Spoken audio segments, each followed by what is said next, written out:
Voici le programme de culte de l'armée de l'Éternel Brazzaville. Voici le programme de culte de l'armée de l'Éternel Brazzaville. Paroisse de Poto-Poto, Cité de la Paix. Tout le mardi et jeudi à partir de 16h30 à 19h. Et le dimanche de 7h30 à 10h. Lieu 57 rue Lukwala, arrondissement Poto-Poto. Arrêt de bus de référence, arrêt Mbaka. Paroisse de la Poudrière, le centre d'évangélisation, tous les mercredis et vendredis à partir de 16h30 à 19h et le dimanche de 7h30 à 10h. Lieu, avenue de la Base, en face du camp militaire GPC, arrêt de référence, arrêt de bus La Ferme, avec l'apôtre évêque Désiré Bansenga, le Germe. Infoline 06 692 40 41 et le 05 692 40 41. Cordial bienvenue à tous et que Dieu vous bénisse. Très Saint-Père, nous voulons te dire encore une fois de plus merci pour cette occasion que tu nous accordes de nous retrouver autour de ta parole en ces jours. Nous voulons te bénir et te dire merci pour ton onction, parce que la Bible dit que ton onction que nous avons reçue nous enseignera toutes choses, et c'est là dans la vérité. Merci pour ton Esprit Saint qui nous oint pour parler de ta part. Merci pour tes saints anges qui sont là en train de travailler en notre faveur. Et merci pour la compréhension de chacun que tu vas exciter pour écouter et comprendre ce message. Jésus, nous voulons que tu montes en ces jours et que nous nous diminuions. Règne en ces lieux, règne dans les familles, règne dans les vies qui nous suivent en ce moment. Et que nos esprits, Seigneur, en ces nets moments où nous voulons écouter ta parole, soient ramenés captifs à l'obéissance de ta parole. Aide-nous, Jésus, à t'écouter et à retenir ta parole dans le nom de Jésus-Christ. Et je prie que ton onction soit libérée une fois de plus, non seulement pour nous enseigner, mais pour attester, pour accomplir ce message dans la vie de ceux qui sont en train de l'écouter. Merci Seigneur pour tout et merci pour ta grâce. Dans le nom de Jésus-Christ de Nazareth, nous ouvrons le service d'aujourd'hui. Ainsi nous t'avons prié et nous disons Amen. Gloire à Dieu, gloire à Dieu. Comme cela est notre habitude, nous voulons démarrer le service d'aujourd'hui avec un extrait d'adoration. Et cela va nous faire du bien parce que nous vivons pour adorer. Nous vivons pour jeter nos couronnes, pour jeter nos titres, pour jeter nos fonctions à ses pieds. Lui qui règne de génération en génération, lui qui règne d'âge en âge. Nous voulons, une fois de plus, avant d'écouter le message d'aujourd'hui, l'adorer, répandre nos cœurs devant lui. Car sans lui, nous ne pouvons rien. Et sans lui, nous ne sommes rien. Nous voulons secouer, nous voulons bouger son trône par cet extrait d'adoration. Frère Jean, bénis-nous. Bénis-nous avec un extrait d'adoration en ces jours. Alléluia. Écoutez ça. Écoutez ça, mes frères, écoutez ça. Plein de larmes aux yeux, pas même un sémon d'amour. Même dans le désert, il y a des moments que la pluie tombe. Mais ma vie est devenue plus que les intérêts désertus. Oh, oh, oh, oh. Non, non, non, non.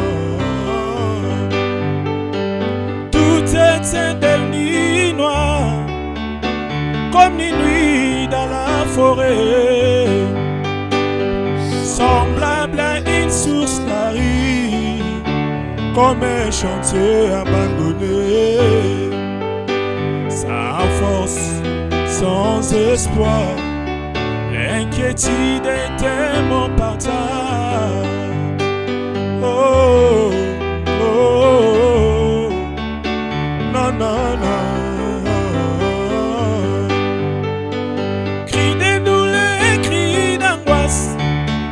Les souffrances, mes peines, mes détresses, mes consolations. Plein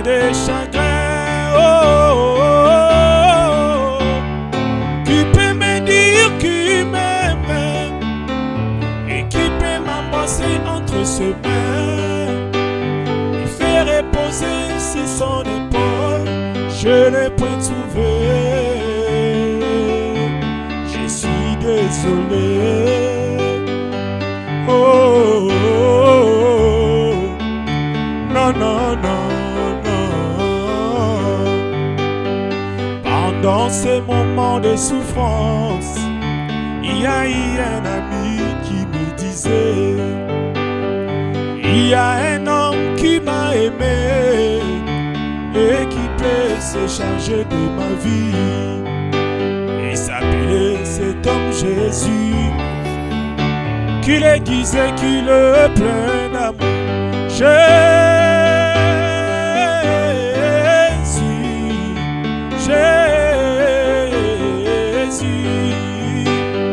depuis que je l'ai trouvé dans ma vie, la paix jaillit mon cœur.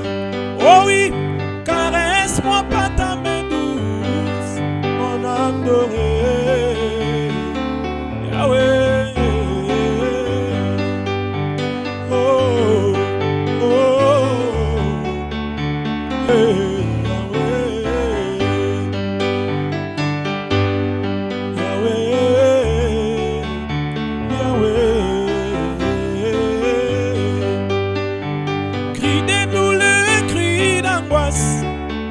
Les souffrances, mes peines, mes détresses, mes consolations, plein de chagrin. Oh, oh, oh, oh. Qui peut me dire qu'il m'aime et qui peut m'embrasser entre ses mains, me faire reposer sur son épaule. Je n'ai point trouvé. Je suis désolé. Gloire à Dieu, gloire à Dieu, gloire à Dieu. Je voudrais que nos cœurs disent Alléluia. Que nos cœurs disent Alléluia. Que nos cœurs disent Alléluia parce que Jésus-Christ vit. Frères et sœurs, nous bénissons le Seigneur une fois de plus parce que Dieu a mis dans mon cœur un message qui va te faire du bien. Dieu a mis dans mon cœur un message qui va booster une fois de plus ta foi et qui va t'aider à gagner des espaces encore et à avancer de plus belle. Je voudrais aujourd'hui avec vous partager un passage dans les livres de Juges.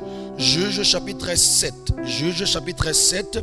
Nous allons lire à partir du verset 1er et puis après on va descendre jusqu'en bas. Je ne sais pas si vous avez votre livre, votre Bible. Je ne sais pas si vous avez votre Bible. Je souhaiterais que vous lisiez avec moi la version Louis II. C'est plus pratique et c'est en français facile. Juges chapitre 7, je vais lire à partir du verset 1er. La Bible dit: Jérubal qui est Gédéon et tout le peuple qui était avec lui s'élevèrent de bon matin et campèrent près de la source d'Arod.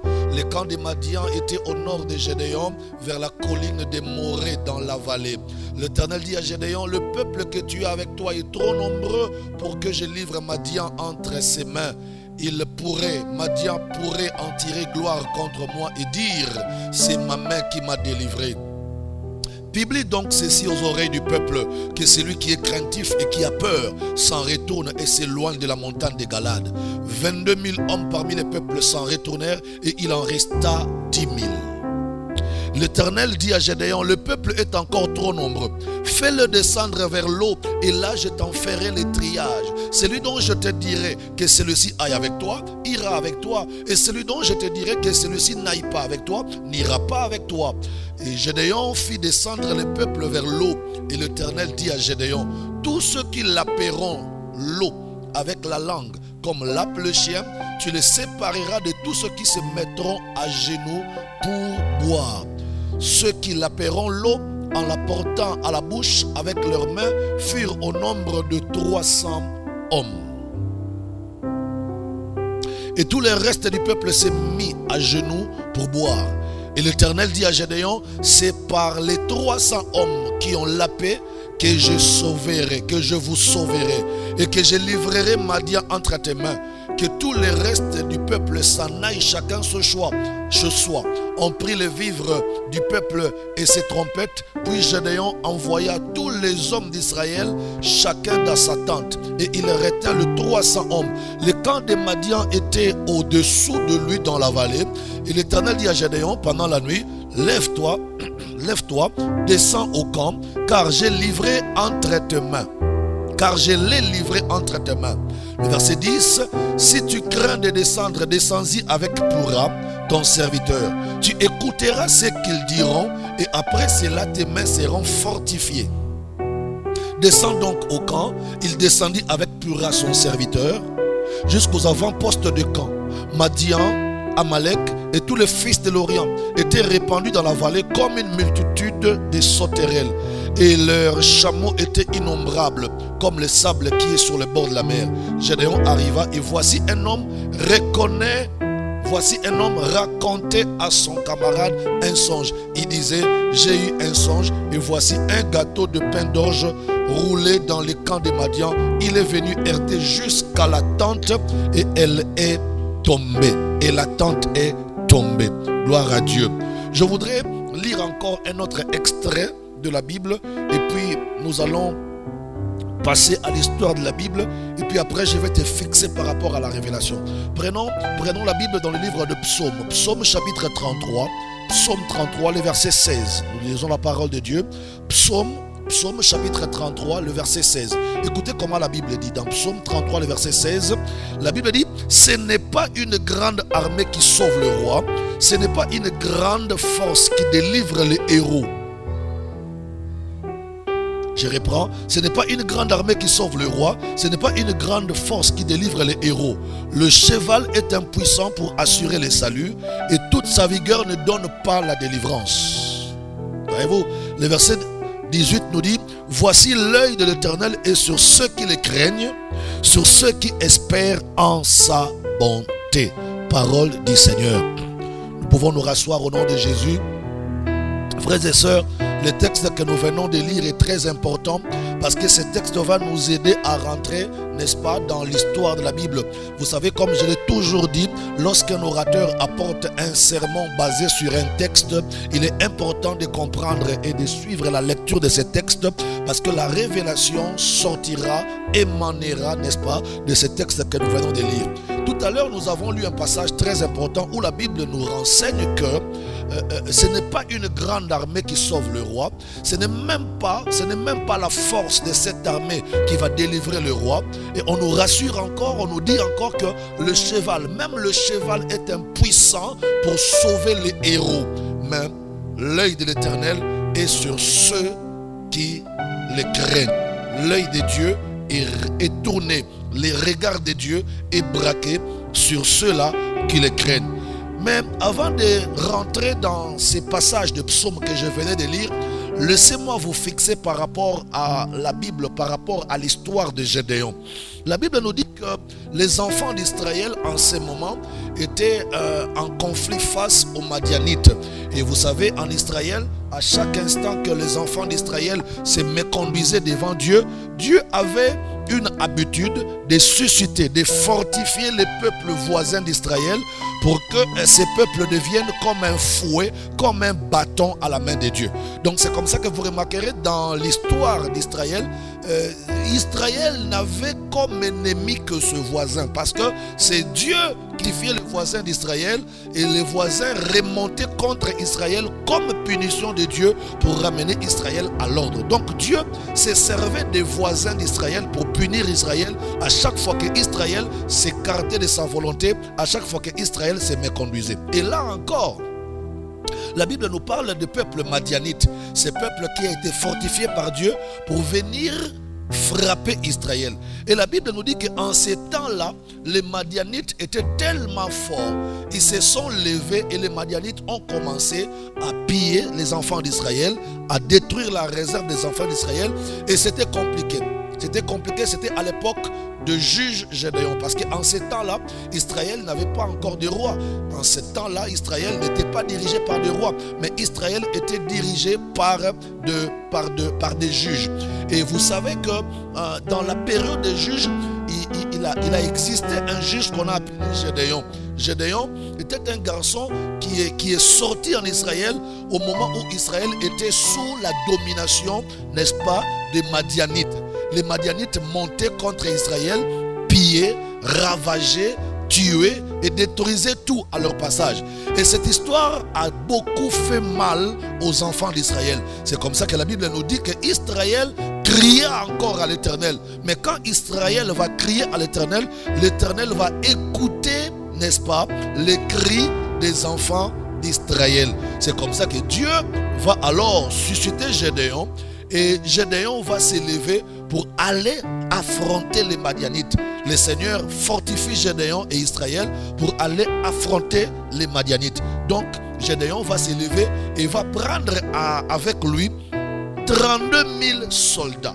Gédéon va prendre 32 000 soldats pour aller vouloir résister, pour aller vouloir combattre les peuples de Madian. Frères et sœurs, mon sujet est intitulé « Les 6 leçons nécessaires pour la victoire ». Je suis en train de parler des 6 leçons, les 6 leçons nécessaires pour la victoire. Parce qu'il faudrait que les gens comprennent une chose, que la victoire de Dieu, la victoire de Jésus est déjà disponible en chacun de nous. Frères et sœurs, à partir du moment où vous avez reçu Jésus comme Seigneur et Sauveur, vous devez accepter et croire que la victoire de Jésus-Christ habite en vous. Mais cette victoire-là qui est disponible en vous doit être manifestée. Vous voyez, il y a beaucoup de gens qui échouent, mais ayant en eux la victoire de Jésus. Pourquoi j'ai dit cela? Parce que la Bible dit, ça c'est Jésus qui parle, il dit, j'ai vaincu le monde, j'ai vaincu les péchés et je vous donne ma victoire. Ça c'est Christ qui parle. Il dit, j'ai vaincu le monde, j'ai vaincu les péchés et je vous donne ma victoire. Donc le Seigneur Jésus nous a laissé un grand héritage de la victoire. Nous avons en nous la victoire de Jésus. Mais le problème c'est que tu dois connaître les leçons. Tu dois savoir comment faire pour manifester cette victoire que le Seigneur Jésus a placée en toi, que le Seigneur Jésus a disposée en toi. C'était dommage, ou c'est dommage, j'étais en train de dire tout à l'heure qu'il y a beaucoup d'enfants de Dieu qui échouent et pourtant en eux, ils ont les vainqueurs de Golgotha. Il y a beaucoup d'enfants de Dieu qui échouent dans leurs entreprises, qui échouent dans leurs projets, qui échouent dans leurs affaires, dans leur commerce, dans leurs études, dans leur vie. Et pourtant en eux, ils ont déjà les vainqueurs de Golgotha et ils ont la victoire que Jésus nous a laissée. Jésus est la vérité. Il a dit, j'ai vaincu le monde, j'ai vaincu les péchés et je vous laisse ma victoire. Je vous donne ma victoire. Je veux qu'avant que nous allions loin dans ce message, que tu commences à croire dans ton cœur que si tu es enfant de Dieu, la victoire de Dieu, la victoire de Jésus habite en toi. Ça, il faut qu'on se mette d'accord. Il n'y a pas de négociation, il n'y a rien à marchander là-bas. Jésus nous a dit, j'ai vaincu le monde, j'ai vaincu le péché, j'ai vaincu même le diable et je prends cette victoire, je vous le donne. Voyez-vous? Donc, c'est comme l'apôtre Paul est en train de dire que nous n'allons pas combattre pour la victoire. Non, non. Nous ne combattons pas pour aller chercher la victoire. Non, ça c'est pas nous. La Bible dit que nous combattons déjà dans la victoire. La victoire est certaine, la victoire de Jésus habite en nous, elle est disponible en nous, mais le problème, il faut connaître les leçons, voyez-vous, connaître les leçons qui vont te rendre capable de manifester cette victoire. Parce que la victoire peut être là, mais il faut savoir comment manifester cette victoire. Tu peux avoir la victoire de Jésus-Christ en toi, mais il faut savoir comment manier, comment manipuler cette victoire pour qu'elle ressorte et qu'elle commence à travailler en ta faveur. Et c'est comme ça que mon message aujourd'hui est intitulé « Les 6 leçons nécessaires de la victoire ». Voyez-vous? Et on ne peut pas parler de la victoire lorsqu'il n'y a pas combat. La victoire, on en parle lorsqu'il y a préalablement un combat. Donc ici, les enfants d'Israël étaient en combat contre le peuple de Madian, contre le Madianite. Et vous savez que les enfants d'Israël, quand ils étaient en combat contre les Madianites, la Bible dit que Gédéon, pour aller combattre le peuple de Madian, Gédéon va prendre 32 000 hommes, 32 000 soldats pour aller combattre Madian. Mais quand Dieu va regarder l'armée que Gédéon a préparée pour aller se battre contre Madian, Dieu va dire à Gédéon, il dit Gédéon, tu as beaucoup pris de soldats. 32 000 hommes, c'est beaucoup. Et si je te laissais, si moi l'Éternel, le Dieu d'Israël, je te laissais Gédéon aller combattre avec ces 32 000 soldats, les Madianites vont tirer gloire. Ils vont dire qu'ils ont été très forts. Voilà pourquoi l'armée d'Israël est venue avec beaucoup de soldats. Alors cette affaire peut donner la gloire à Madian. Alors Dieu va dire aux enfants d'Israël que les 32 000 soldats sont très nombreux. Ce qu'il faudrait faire, il faut éliminer, il faut éloigner, il faut enlever, n'est-ce pas, d'autres militaires, d'autres soldats. Mais quand Dieu est en train de demander, n'est-ce pas, à Gédéon d'enlever les soldats parce qu'il y en avait trop, parce qu'ils étaient nombreux, la première chose Dieu va dire à Gédéon, c'est dans Juges au chapitre 3. Écoutez comment Dieu parle. Il dit à Gédéon, publie donc ceci aux oreilles du peuple, que celui qui est craintif et qui a peur s'en retourne et s'éloigne de la montagne de Galade. La Bible dit 22 000 hommes parmi les peuples s'en retournèrent et il en resta 10 000. Voilà, Dieu ici est en train de donner à Gédéon les leçons pour avoir la victoire dans une bataille. Et ça, c'est le message que Dieu veut donner à quelqu'un. Je ne sais pas, tu es en train de me suivre, mais il se peut que tu es sur un front. Tu es sur un front de bataille. Tu es sur un combat. Je ne sais pas moi, un combat de santé, une bataille des affaires, une bataille du travail. Chacun de nous est face à une bataille. Ça, je suis sûr. Parce que même moi, j'ai mon combat. Toi également, tu as ton combat. Mais ici, Dieu est en train de nous apprendre comment il faudrait s'élever pour affronter le combat. La première leçon que Dieu est en train de donner à Gédéon, il dit Gédéon, les soldats que tu as pris avec toi sont trop nombreux. 32 000 soldats, c'en est trop. Tu dois te débarrasser de certains soldats. Mais Dieu dit ceci. Il dit Gédéon, va dire au peuple, ça dit va dire aux soldats de l'armée d'Israël que les peureux et les craintifs sortent des rangées de l'armée et retournent chez eux et rentrent chez eux. Voyez-vous, Gédéon était étonné de constater que Dieu veut envoyer Israël au combat, mais Dieu est en train de minimiser le nombre de militaires. Dieu est en train de demander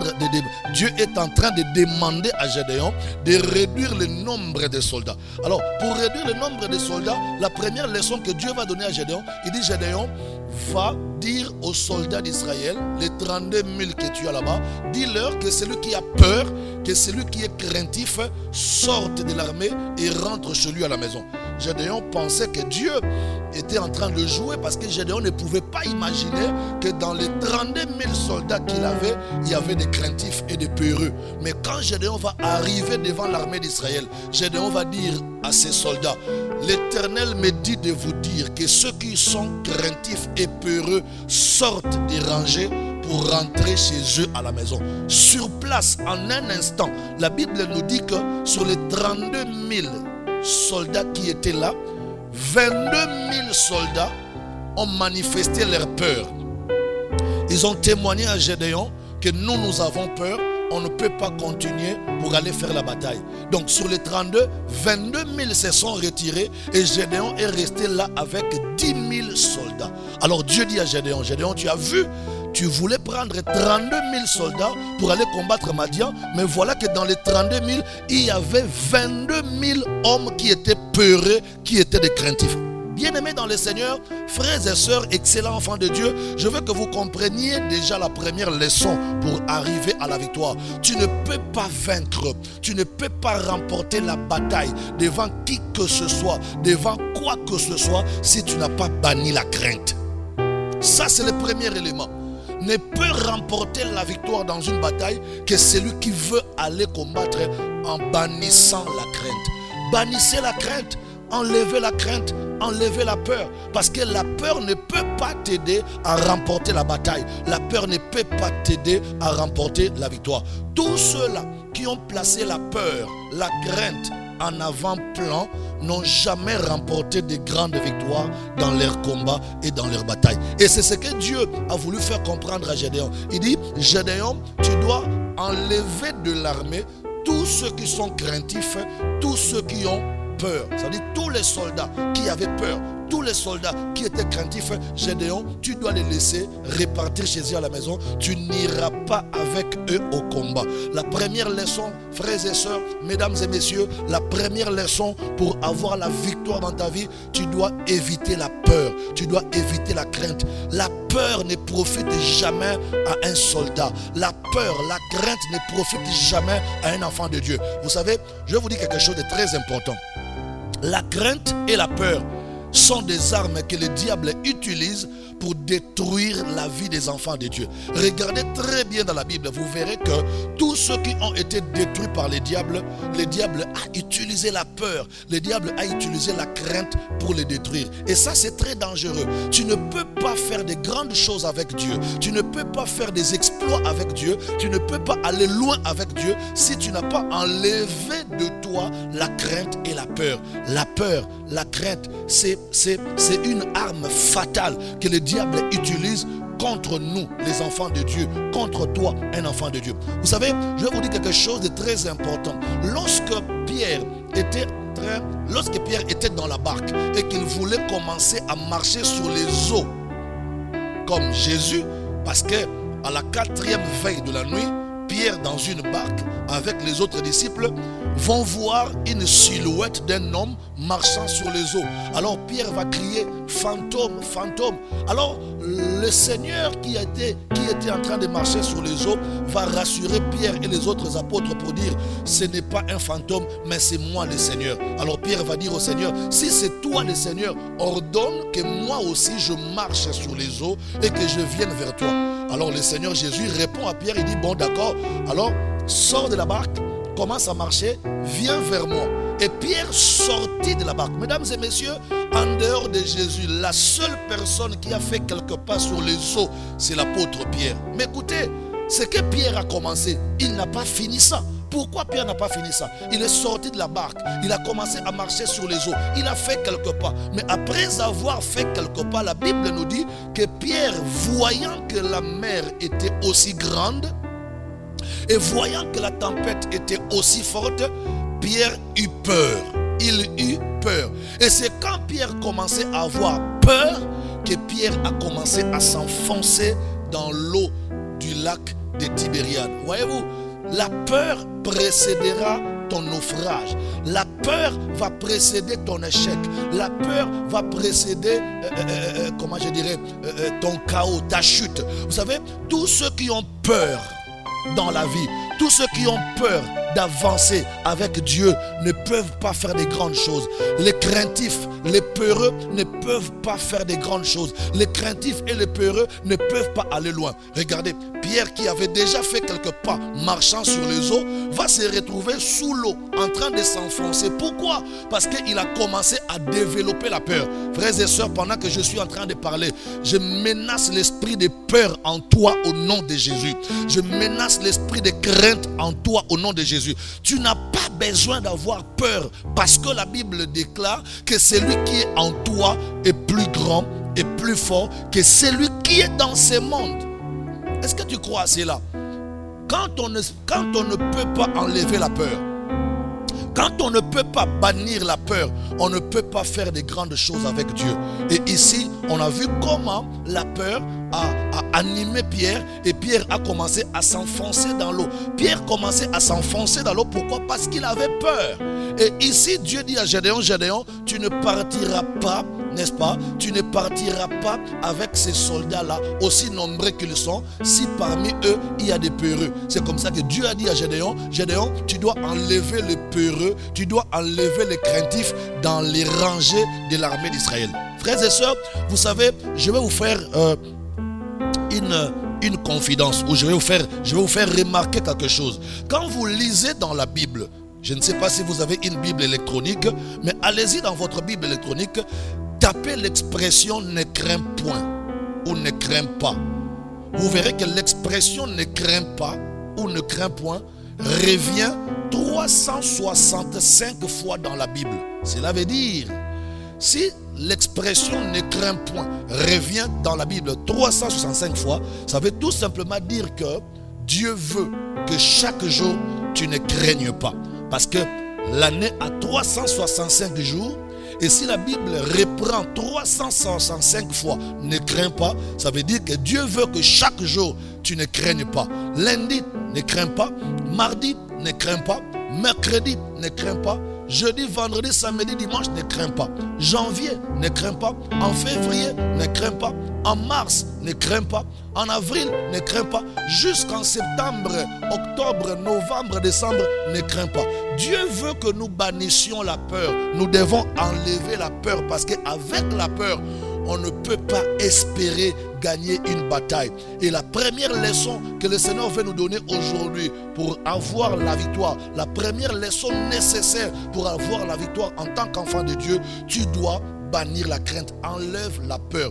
Je ne sais pas c'est quel problème tu as, je ne sais pas c'est quel combat tu as, je ne sais pas dans quelle bataille tu t'es engagé, mais c'est que moi je sais que celui qui est en toi est plus fort que celui qui est en train de te combattre. Nous allons lire un passage dans Psaume chapitre 27, le verset 3. Ça, c'est une prophétie. Je veux que tu prennes cette parole. Psaume 27, le verset 3. Prends ça comme ta prophétie. Souligne ça dans ta Bible. Écris ça dans ton cœur et mets ça dans ton agenda. La Bible dit dans Psaume 27, le verset 3. La Bible dit ceci. Si une armée s'est campée contre toi, ou si une armée s'est campée contre moi, mon cœur n'aurait aucune crainte. Si une guerre s'est levée contre moi, je serai malgré cela plein de confiance. Voyez-vous, la Bible nous montre que même quand tu auras une armée, moi je ne sais pas, peut-être que tu as un opposant, un ennemi, ou deux ennemis, ou trois ennemis, mais on dit que lorsque même une armée, ça veut dire plusieurs ennemis, se lèveront contre toi, ton cœur ne doit pas avoir une crainte. Même quand une guerre se lèvera contre toi, tu dois être plein de confiance. Voyez-vous, ça c'est David, un homme de combat qui est en train de parler comme ça. Il dit ça dans le livre des psaumes. Il dit si une armée s'est campée contre moi, mon cœur n'aurait aucune crainte. Il dit si une guerre s'est levée contre moi, je serai malgré cela plein de confiance. Mesdames et messieurs, la Bible nous montre que la crainte n'est pas bien pour un enfant de Dieu. La crainte n'est pas une bonne chose pour un enfant de Dieu. Il faut éviter la peur, il faut éviter la crainte. Vous savez, Job est en train de dire quelque chose de très important. Job dit, ce que je crains, c'est ce qui m'atteint. Ce que je redoute, c'est ce qui m'arrive. Remarquez très bien, tout ce que tu crains dans ta vie, c'est ce qui t'atteint.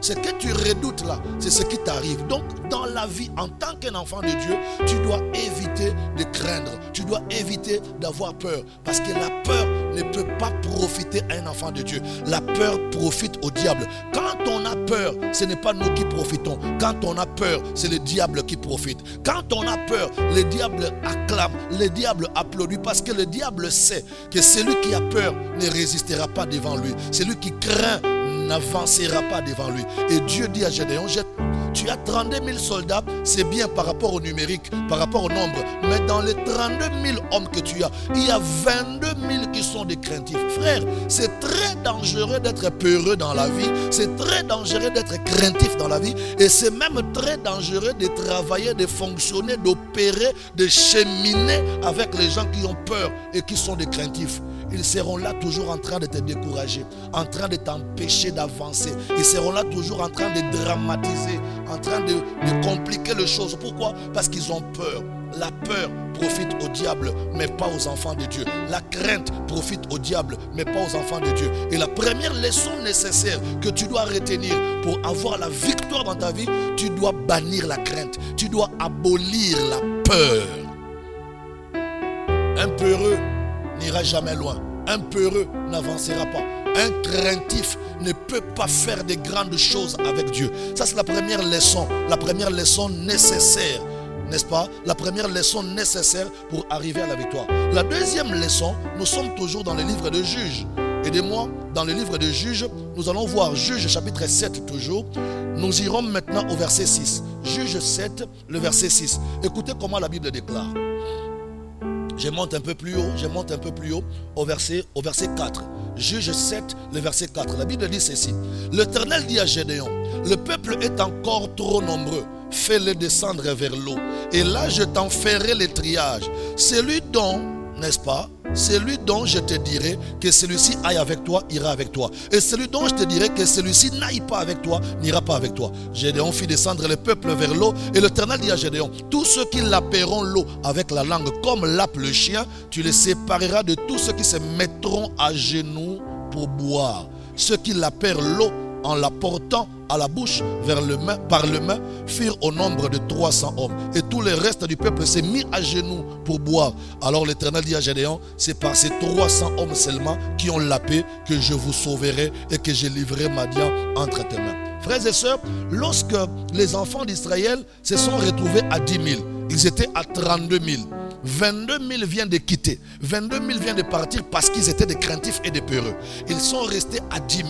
Mais Dieu va dire à Gédéon, les 10 000 qui sont restés sont encore très nombreux. Ils sont encore nombreux.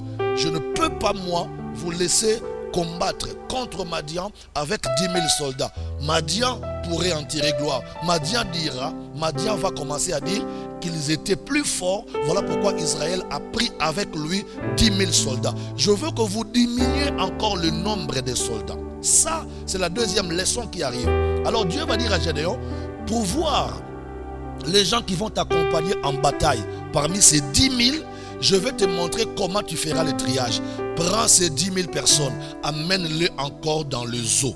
Gédéon va prendre les 10 000 soldats qui étaient restés pour les amener encore dans les eaux. Mais la Bible déclare, lorsqu'ils arrivèrent là-bas dans l'eau, Dieu dit à Gédéon, tu vas demander à ces 10 000 soldats de rentrer dans l'eau et de commencer à boire. Mais Dieu dit à Gédéon, fais attention, ceux-là qui commenceront à boire l'eau, comme les chiens boivent, ça veut dire ceux qui laperont l'eau en la portant par les mains à la bouche et boivront, vont boire comme le chien, ce sont ceux qui vont rester avec toi. Mais tous ceux qui rentreront dans l'eau et qui vont se mettre à genoux pour avaler, pour boire l'eau, ils ne seront pas des bons soldats qui doivent partir avec toi. Alors Gédéon va prendre les 10 000 soldats, les mettre dans l'eau. Gédéon va se rendre compte que ceux-là qui ont bu de l'eau avec attention, avec prudence, comme boivent les chiens, en prenant de l'eau par la main et en la menant dans la bouche, étaient au nombre de 300.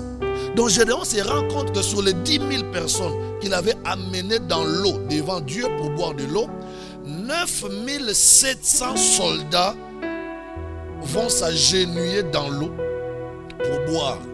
Et il n'y a que 300 soldats qui ont bu de l'eau comme Dieu voulait, qui ont bu comme boivent les chiens. Alors Dieu va dire à Gédéon, Gédéon, tu vas chasser les 9 700 soldats et tu vas partir en guerre seulement avec les 300 soldats qui ont bu de l'eau en ne se mettant pas à genoux. Et ça, c'est la deuxième leçon. Quand on veut avoir la victoire dans la vie, tu ne dois pas te mettre à genoux devant la situation qui te combat. C'est très important, frère. On ne peut pas vaincre la personne devant qui on est resté à genoux. Jamais. Ça, quand je dis ça, je parle en homme spirituel et je parle aussi en homme naturel. Tu sais, quand on est à genoux devant une situation, il ne faut plus jamais espérer remporter la victoire sur la situation. En fait, le problème de Dieu était de montrer à Gédéon, non seulement tu dois te débarrasser de ceux qui ont peur, mais tu dois aussi te débarrasser de ceux-là qui ne sont pas capables de rester debout dans le combat. Donc Gédéon va se retrouver avec 10 000 personnes en train de boire de l'eau, mais 9 700 personnes ont bu de l'eau en restant à genoux dans l'eau. Seulement 300 soldats ont bu de l'eau sans s'être mis à genoux. Et Dieu dit à Gédéon, tu prendras ces 300 hommes, tu vas les amener en guerre. Qu'est-ce que je veux dire par là? Ne jamais se mettre à genoux devant toute situation qui se lève devant toi. Parce que déjà, je vais te dire une chose. Aucune situation ne pourra t'arriver qui soit plus grand que le Dieu qui habite en toi. Lâche un amen que je te dise des choses. Aucun problème qui t'arrivera ne sera plus grand que le Dieu qui habite en toi. Frère, vous savez, Dieu à un certain moment, lui-même nous amène dans le problème pour nous enseigner, pour nous former, pour nous acquérir, pour nous donner la carrure qu'il faut. Donc, tout problème, toute situation qui peut t'arriver n'est pas nécessairement une situation qui va te vaincre.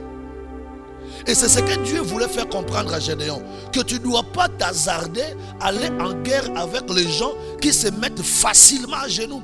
Il y a des gens comme ça, il y a des frères et des sœurs comme ça, des hommes et des femmes comme ça, qui se mettent facilement à genoux devant un problème. Un problème vient d'arriver, tu n'as même pas pris le temps de livrer le combat contre ces problèmes.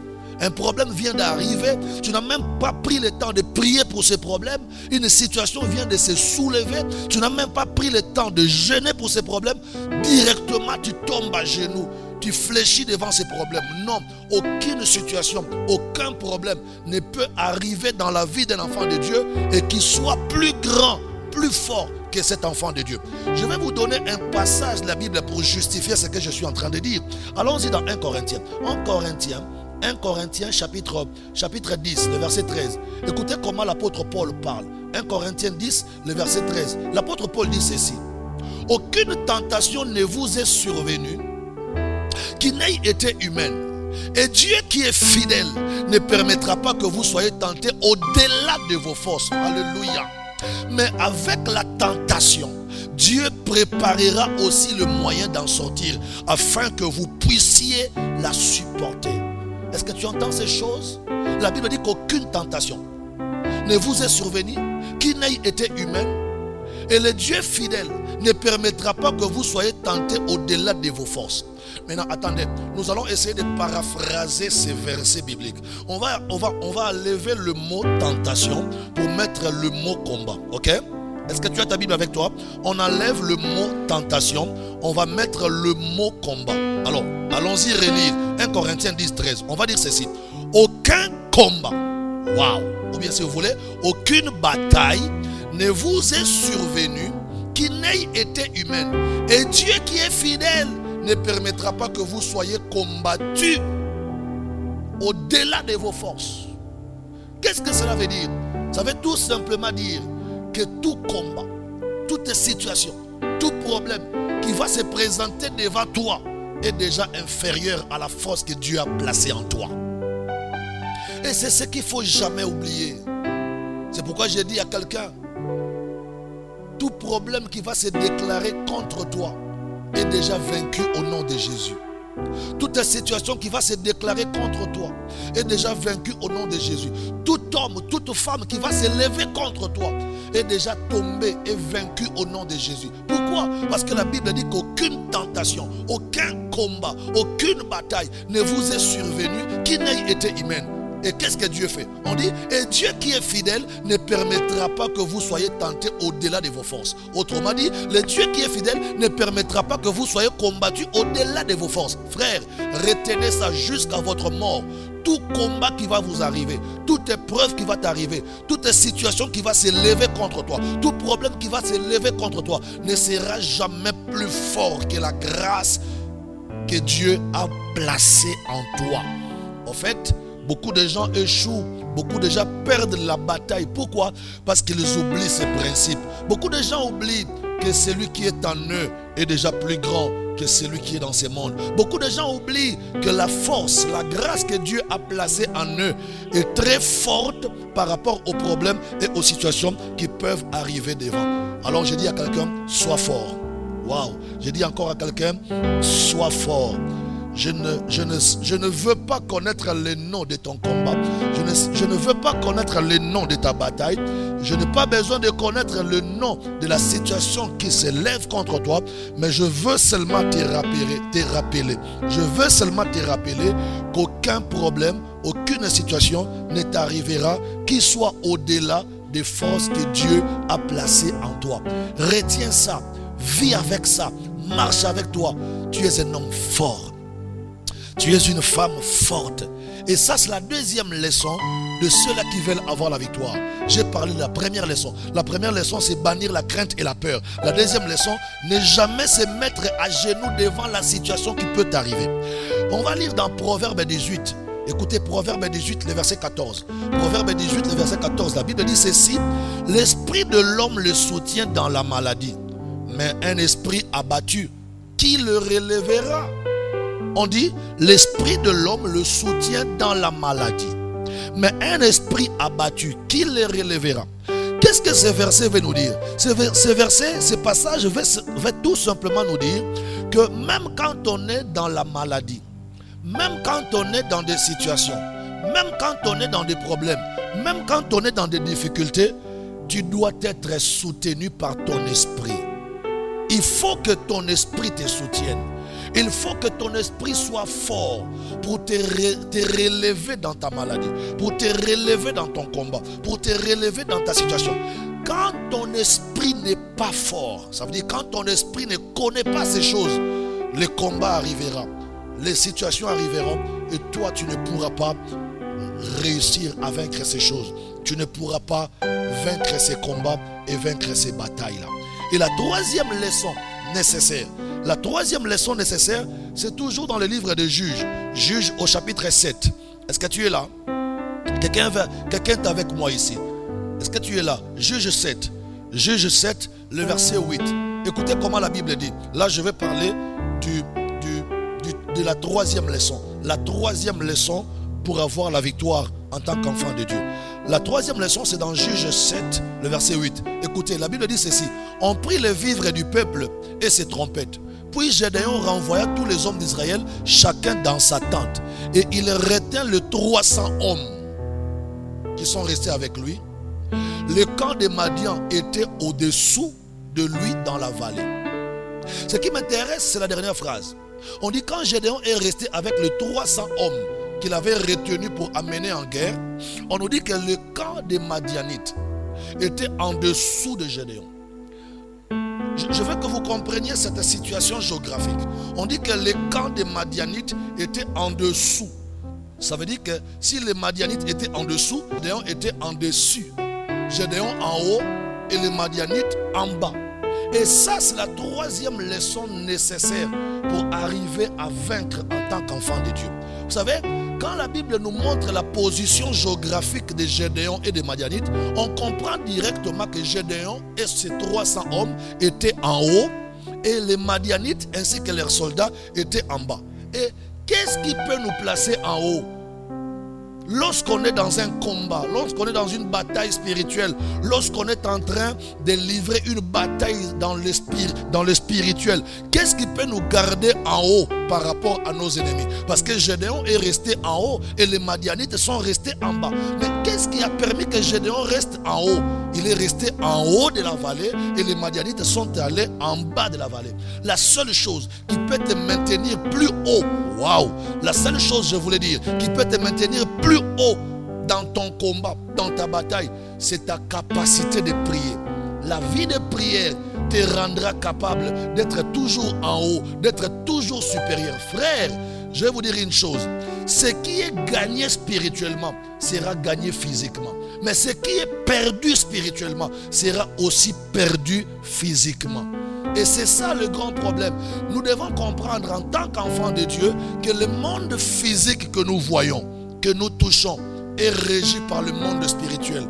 Celui qui a vaincu dans le spirituel vaincra dans le physique. Mais celui qui a échoué dans le spirituel échouera aussi dans le physique. Et ça, c'est un détail très important. Je vais demander à quelqu'un qui me regarde maintenant, gardez votre position d'en haut, restez en haut. La prière nous donne la position supérieure par rapport à toute situation. La prière nous donne la position supérieure par rapport à tout combat. La prière nous donne la position supérieure par rapport à toute bataille. Et cette position doit t'aider à contrôler ceux qui sont en bas de toi. Est-ce que je peux parler à quelqu'un? Vous savez, quand vous lisez la Bible, vous verrez que tous ceux qui ont vaincu, tous ceux qui ont vaincu la bataille avec Dieu ont gardé la position d'en haut. Je voudrais vous parler d'abord de Moïse. Rappelez-vous lorsque Amalek vient combattre Israël à Rephidim. Amalek vient combattre Israël à Rephidim. La Bible dit que Moïse dit à Josué, il dit: Josué, moi je suis un peu avancé en âge, je ne peux pas descendre combattre avec toi dans la vallée contre les Amalécites, mais toi prends des soldats, va dans la vallée pour combattre les Amalécites. Et qu'est-ce que Moïse a fait? Moïse est resté sur la montagne avec Aaron et Hur.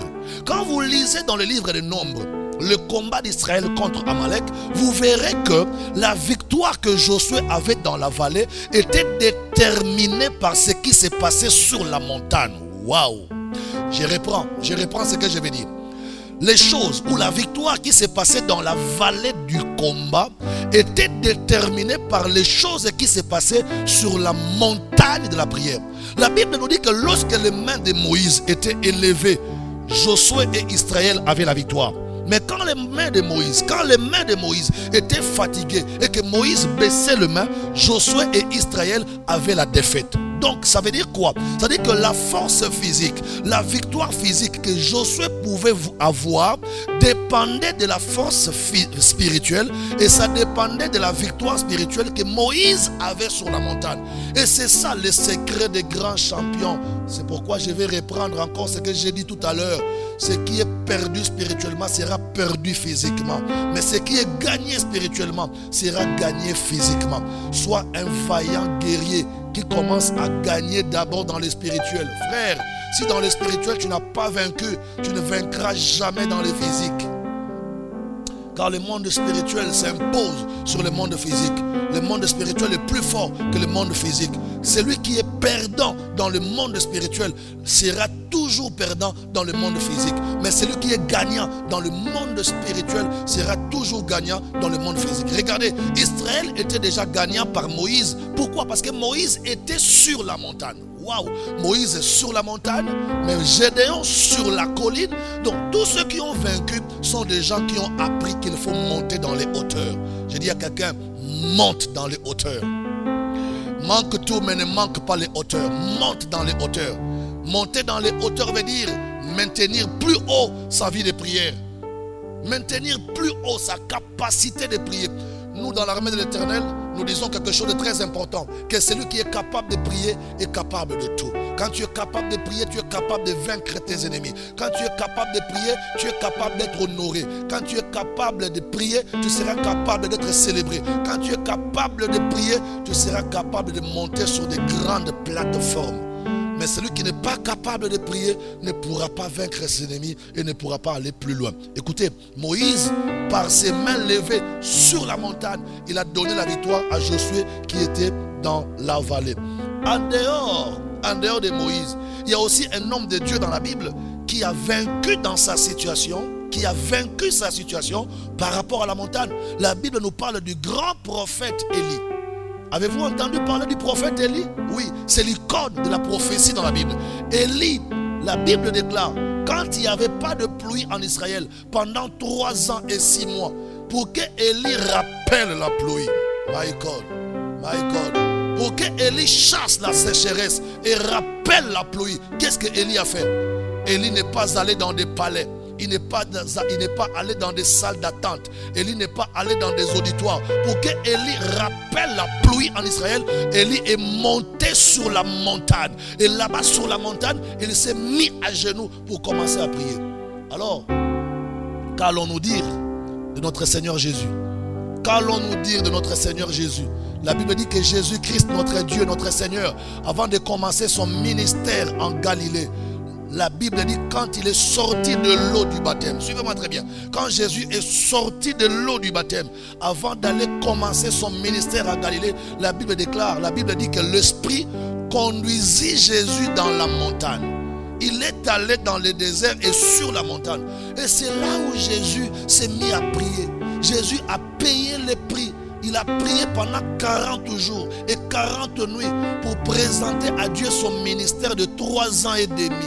Et quand Jésus est descendu de la montagne de prière, regardez les exploits que Jésus a fait dans son ministère. Regardez les choses que Jésus a accomplies. Tout ça pourquoi? Parce qu'il a pris le soin de commencer à vaincre sur la montagne. Quand il a vaincu sur la montagne, et il est descendu. En descendant, quand il rencontrait des malades, il arrivait à vaincre la maladie. Quand il rencontrait des possédés, il arrivait à vaincre les démons. Jésus a vaincu tout sur son passage, physiquement. Pourquoi? Parce qu'il avait commencé à vaincre d'abord spirituellement. C'est très très important. La prière nous donne la position supérieure.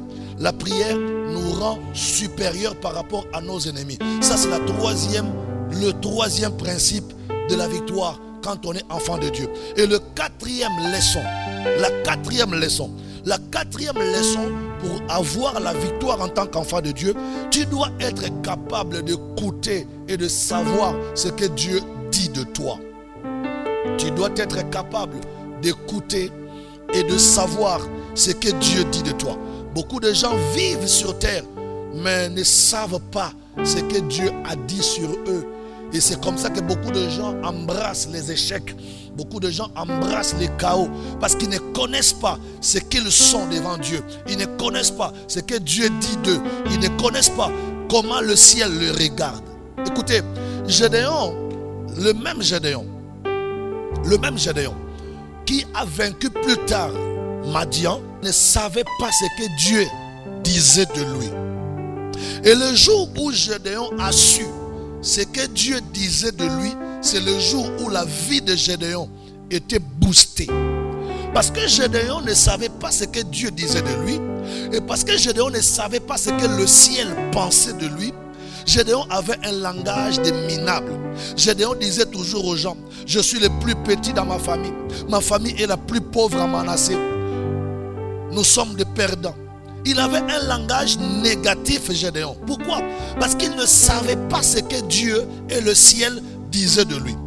Mais le jour où l'ange de l'Éternel est apparu à Gédéon pour dire à Gédéon, vaillant héros, l'Éternel est avec toi. Mesdames et messieurs, je voudrais aujourd'hui, pendant que je parle, que chacun de nous fasse un effort de savoir qu'est-ce que le ciel dit de toi.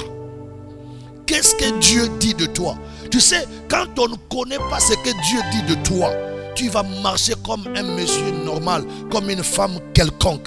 Mais quand on connaît ce que le ciel dit de toi, en tout cas, le témoignage du ciel fera que ta vie change. Tu verras ta vie autrement quand tu connaîtras le témoignage d'en haut sur toi. Je sais que les gens disent tout de toi. Ta famille ne parle pas en bien de toi. Tes amis disent tout de toi. Tes collègues, tes camarades, tes amis, tes voisins disent tout de toi. Et dans la majorité des choses que les gens disent de toi, il n'y a pas de choses vraies. Parce que le témoignage des hommes ne vaut rien. Mais pendant que tu m'entends maintenant, je veux que tu connaisses quel est le témoignage de Dieu. Tu dois savoir quel est le témoignage de Dieu sur toi. Quand Gédéon a su, quand Gédéon a connu le témoignage de Dieu sur lui, parce que l'ange du ciel, l'ange de Dieu dit à Gédéon, tu es un vaillant héros, lève-toi, va battre Madian, tu battras Madian comme un seul homme. C'est ce jour-là que Gédéon a compris. Donc si je suis resté perdant des années et des années, si j'ai échoué des années et des années, c'est parce que j'avais une mauvaise information du ciel pour moi-même. Quand on est mal informé de toi par rapport au ciel, en tout cas, tu vas aller à la dérive. Quand tu ne connais pas bien ce que le ciel dit de toi, quand tu n'as pas le témoignage de ta vie par rapport au ciel, tu vas te retrouver nulle part. Ce jour-là, Gédéon a connu qu'il était un vaillant héros. Il dit, qui? Moi, Gédéon, moi, vaillant héros. L'ange dit, oui, toi, Dieu t'appelle vaillant héros. Donc si tu es quelqu'un de rien, c'est parce que toi-même tu ne savais pas ces choses. Mais Dieu me dit de te dire, Gédéon, que tu es un vaillant héros. Ce témoignage, cette information que Gédéon venait de recevoir a révolutionné sa vie. La discussion de l'ange avec Gédéon a changé la vie de Gédéon. Il n'était plus celui qu'on connaissait, Gédéon, mais il est devenu Jérubal. Pourquoi? Parce que c'est par lui que Israël a reçu la délivrance, la libération face aux Madianites. Mais qu'est-ce qui a amené Gédéon à opérer dans cette dimension? C'est l'information qu'il avait reçue du ciel. Est-ce que tu connais ce que le ciel dit de toi? Est-ce que tu connais ce que Dieu dit de toi? Quand ta maman t'insulte, quand ton papa t'insulte, quand tes amis se moquent de toi, mais est-ce que tu connais ce que Dieu dit de toi? Ce qui nous intéresse, ce n'est pas ce que les hommes disent de nous. Ce qui nous intéresse, ce n'est pas ce que nos familles disent de nous. Ce qui nous intéresse, ce n'est pas ce que nos camarades, nos collègues disent de nous. Ce qui nous intéresse, c'est ce que le ciel dit de nous. Crois à ce que le ciel t'a dit. Ne crois pas à ce que votre coutume t'a dit. Crois à ce que Dieu t'a dit. Ne crois pas à ce que ton papa t'a dit. Tu sais, il y a un papa qui disait toujours de mauvaises choses à son fils. Il y a un papa qui donnait à son fils une mauvaise information de lui-même. Il y a un papa qui donnait à son fils un mauvais témoignage. Ce papa s'appelait Isaïe. Quand il regardait son fils, il disait à son fils David, David, tu es mon fils. Mais tu sais que toi, tu n'es pas bon pour l'école. Il faut aller à la forêt. David, toi, tu n'es pas bon pour aller combattre à l'armée. Il faut aller garder mes brebis, mon troupeau dans la forêt. Le papa a fait comprendre à David que tu es un bon à rien, un vaurien. Ta place, c'est derrière les brebis qui allaitent. Ça, c'est l'information que David avait. Combien de gens sont perdus, foutus aujourd'hui parce qu'on les a mal informés de ce qu'ils sont. Tu vis dans un milieu qui te parle toujours de mal de toi. Jamais on a dit ce que toi tu étais devant Dieu. Les gens disent de toi toujours selon ce qu'ils pensent de toi. Mais laisse-moi te dire aujourd'hui, le témoignage du Saint-Esprit, le témoignage de Dieu sur toi vaut mieux que le témoignage des hommes. On s'en fout de ce que les gens disent de toi. Nous commençons à partir de maintenant à croire à ce que Dieu dit de toi. Et quand David va rencontrer Dieu par le prophète va oindre David et va dire à David, c'est toi que Dieu a choisi comme le roi d'Israël. Attends, David n'avait jamais écouté un discours comme ça. David n'avait jamais écouté un témoignage comme ça pour sa vie. Mais Dieu par l'ange va dire à David, c'est toi le roi que Dieu s'est choisi pour Israël. Un témoignage contraire au témoignage de sa famille, de ses frères et de son papa. Et c'est ce témoignage-là qui a changé la vie de David. Quand on connaît ce que Dieu dit de toi, on vaincra. Quand on connaît ce qu'on représente devant Dieu, on vaincra. Ne crois pas ce que les gens disent de toi. Ne crois pas ce que les voisins pensent que toi tu es. Ne crois pas ce que tes collègues, tes camarades disent que toi tu es. Crois à ce que Dieu dit que tu es. Et je vais t'aider à comprendre une chose. Tu sais quoi? Je vais te dire ce que toi tu es pour Dieu. Premièrement, pour Dieu, tu es la tête et non la queue. Deuxièmement, pour Dieu, tu es le premier et non le dernier. Troisièmement, pour Dieu, tu es en haut et non en bas. Quatrièmement, pour Dieu, tu es une race élue. Cinquièmement, pour Dieu, toi, tu es un sacerdoce royal. Sixièmement, pour Dieu, tu es un peuple acquis, un peuple saint, acquis pour Dieu. Donc, tu n'es pas n'importe qui.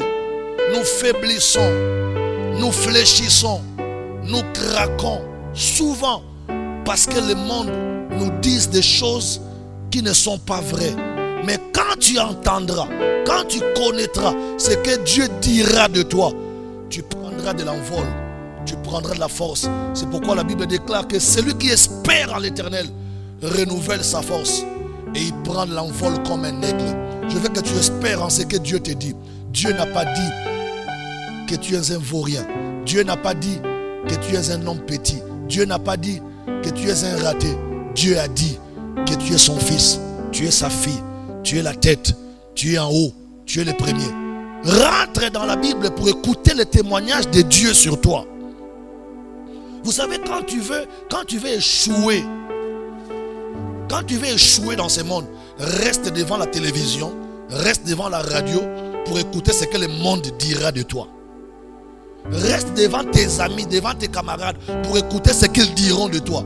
Ils n'auront, je dis bien, ils n'auront rien dit de bon qui peut te booster.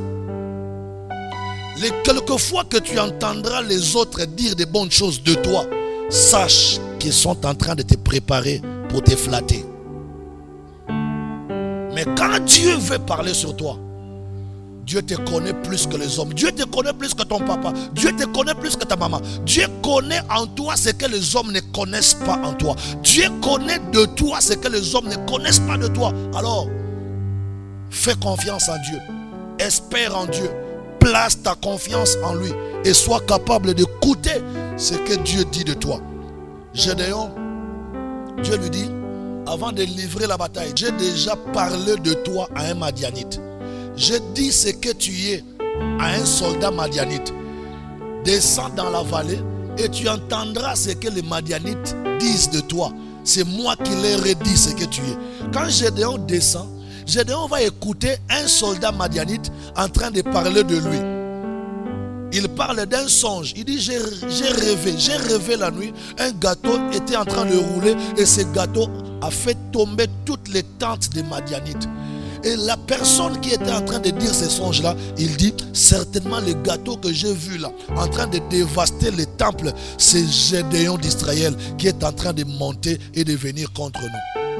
Donc Gédéon a compris que même ses ennemis connaissaient ce qu'il était. Pourquoi? Parce que Dieu avait témoigné de Gédéon auprès de ses ennemis. Mesdames et messieurs, je parlais de 4 leçons nécessaires, n'est-ce pas, pour avoir la victoire. La première leçon pour avoir la victoire, tu dois bannir la crainte et la peur dans ta vie.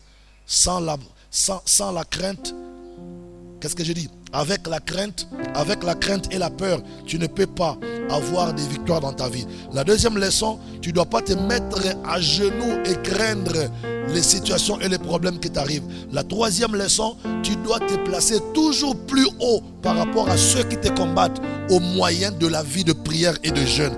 Et la quatrième leçon, tu dois être capable d'écouter ce que Dieu dit de toi. Renseigne-toi auprès de l'Esprit Saint pour qu'il te dise qu'est-ce que Dieu dit de toi. Et la cinquième leçon, nous le verrons prochainement. Mesdames et messieurs, je parlais de 4 leçons nécessaires pour vivre la victoire en tant qu'enfant de Dieu. Je vous exhorte à rester en contact avec nous. Si vous regardez au bas de votre poste téléviseur, il y a nos contacts, nos coordonnées et nos programmes qui défilent. Appelez-nous sur WhatsApp. Abonnez-vous sur notre page Facebook. Abonnez-vous sur notre compte YouTube et vous serez édifiés. Dieu vous bénira. Je voudrais prier maintenant pour la victoire.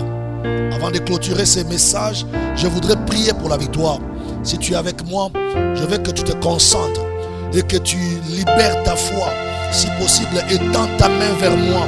Je veux que tu me touches par la foi parce que je vais prier que la victoire de Dieu t'accompagne. Je vais prier que la victoire de Dieu t'accompagne. Prions. Très Saint-Père, dans le nom de Jésus-Christ de Nazareth, je viens te recommander tous ceux qui m'ont suivi.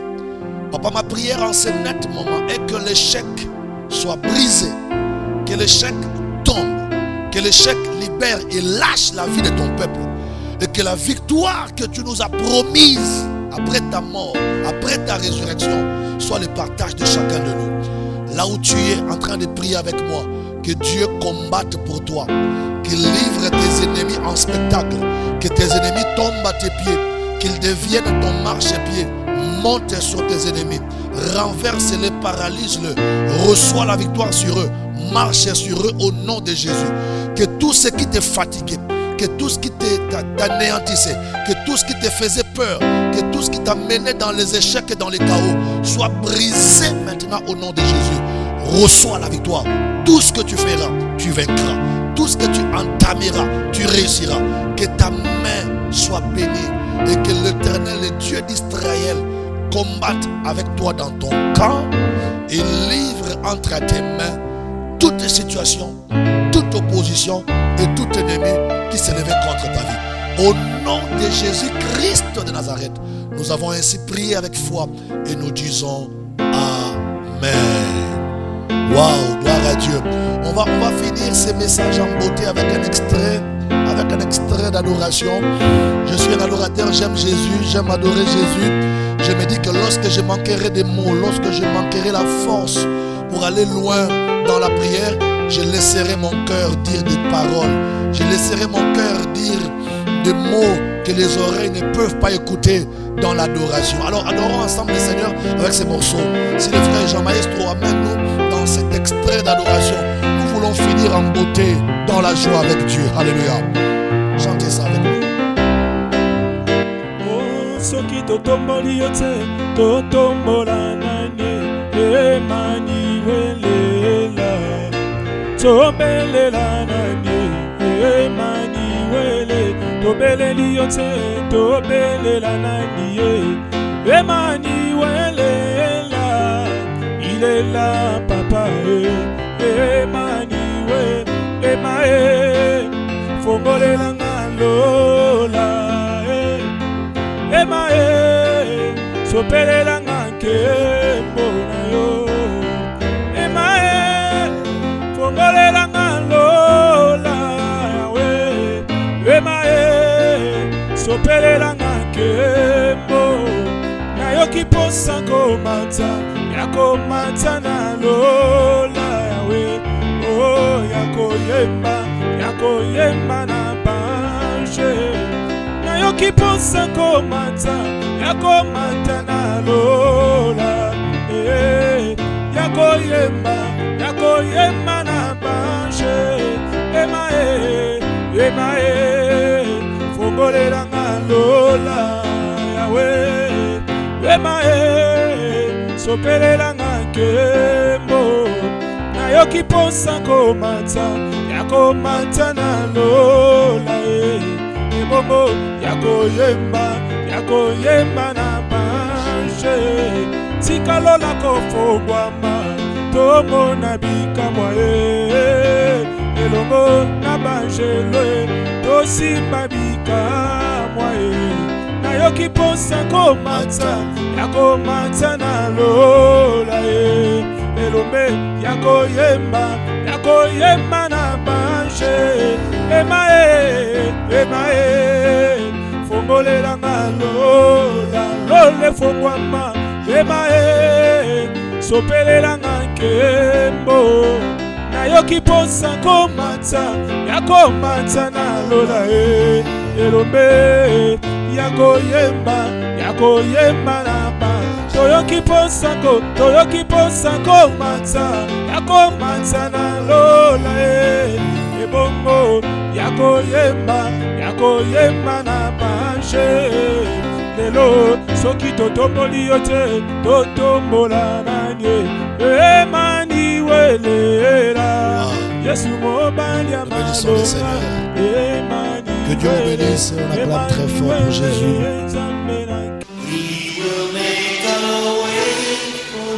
Voici le programme de culte de l'armée de l'Éternel Brazzaville. Voici le programme de culte de l'armée de l'Éternel Brazzaville. Paroisse de Poto-Poto, Cité de la Paix. Tout le mardi et jeudi à partir de 16h30 à 19h. Et le dimanche de 7h30 à 10h. Lieu 57 rue Lukwala, arrondissement Poto-Poto. Arrêt de bus de référence, arrêt Mbaka. Paroisse de la Poudrière, le centre d'évangélisation. Tous les mercredis et vendredis à partir de 16h30 à 19h. Et le dimanche de 7h30 à 10h. Lieu, avenue de la Base, en face du camp militaire GPC, arrêt de référence, arrêt de bus La Ferme, avec l'apôtre évêque Désiré Bansenga, le Germe. Infoline 06 692 40 41 et le 05 692 40 41. Cordial bienvenue à tous et que Dieu vous bénisse.